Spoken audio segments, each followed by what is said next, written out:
Se a força espacial não lutará contra os alienígenas, quem lutará?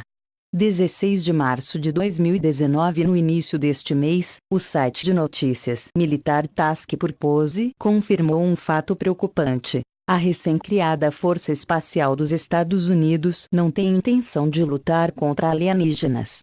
Conteúdo da matéria baseado em opiniões pessoais, ou declarações de testemunhas sem o respaldo de provas concretas.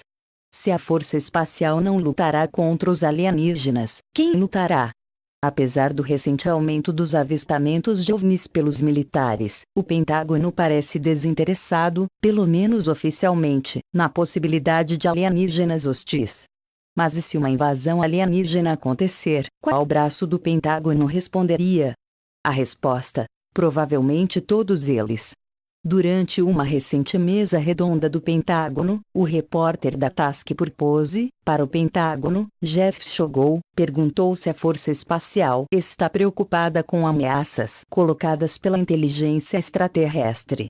A resposta oficial que ele recebeu de volta: não. A pergunta de Shogol foi feita de forma irônica, mas a revelação no ano passado, e também no final de 2017, de que caças da Marinha dos Estados Unidos encontraram supostos OVNIs em 2004 e novamente em 2015, em ambos os casos aparecendo no radar e deixando para trás evidências de vídeo, nos faz pensar. Se os objetos voadores não identificados descritos pelos pilotos da Marinha, bem como o pessoal militar e civil durante os últimos 70 anos, são realmente de origem extraterrestre e hostis, como o Pentágono iria lidar com eles? Se os OVNIs de repente descessem dos céus, blindando a Estátua da Liberdade, o Great Mall of America e a Golden Gate Bridge com raios da morte, o Pentágono precisaria reunir algum tipo de grupo de estudo para determinar rapidamente que tipo de ameaça estava encarando. Se isso acontecer, esqueça a Força Aérea. Ironicamente, o serviço que provavelmente tomaria a liderança é a Marinha dos Estados Unidos. Por que a Marinha? Alienígenas provavelmente viriam de grandes distâncias, viajando anos-luz, para esmagar humanos insignificantes. A Marinha dos Estados Unidos é única entre os serviços militares com o planejamento de viagens semelhantes, embora muito mais curtas. Ambos os submarinos e os OVNIs lidam com a pressão. No caso dos submarinos, a pressão está do lado de fora, enquanto no espaço a pressão está no interior do veículo. Do ponto de vista operacional e técnico, alienígenas e marinheiros têm algumas coisas em comum. Há outras razões pelas quais a Marinha pode assumir a liderança.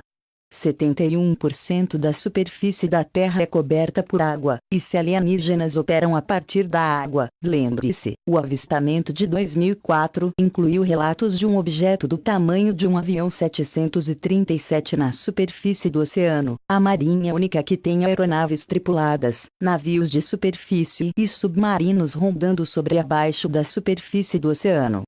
A Marinha também poderia navegar para os locais mais remotos dos oceanos do mundo, estabelecendo uma presença militar por semanas ou meses, para investigar e monitorar a atividade inimiga.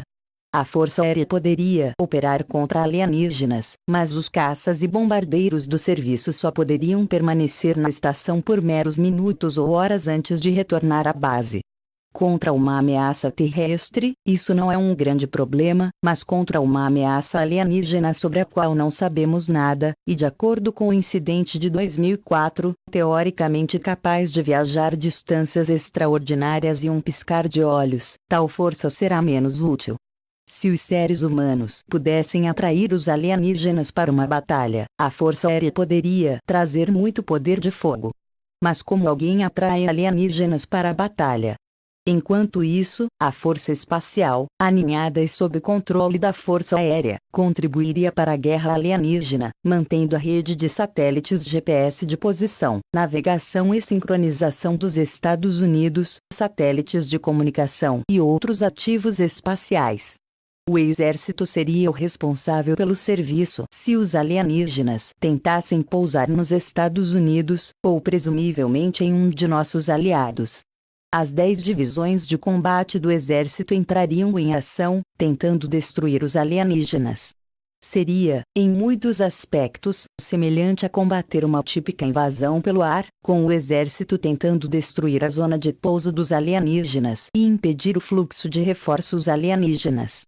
Os fuzileiros navais também poderiam participar dos combates com alienígenas, particularmente no exterior, na Ásia, Europa ou mesmo no Oriente Médio. Claro, tudo isso depende do fato dos militares dos Estados Unidos estarem no mesmo nível da tecnologia alienígena que, francamente, é extremamente improvável. O universo tem bilhões de anos, e outras raças poderiam ter facilmente uma vantagem inicial de 1 milhão de anos ou mais sobre nós. E certamente, qualquer espécie capaz de voos interestelares é muito mais avançada tecnologicamente. Considere que um punhado de tanques do século XXI poderia esmagar um exército do século XI, ou mesmo do século X. Mesmo uma diferença de 1000 anos seria suficiente para garantir a derrota da humanidade até mesmo para uma pequena expedição alienígena. Se alienígenas existem, em última análise, não importa se eles são hostis ou não. Nossa destruição em suas mãos seria tão inevitável quanto a destruição causada por impactos de meteoros a nível de extinção. Os OVNIs que as pessoas estão vendo podem até ser de uma agência secreta do governo americano. Os alienígenas poderiam ser nós. No final, talvez não importe se o Pentágono realmente tem um plano para combater alienígenas.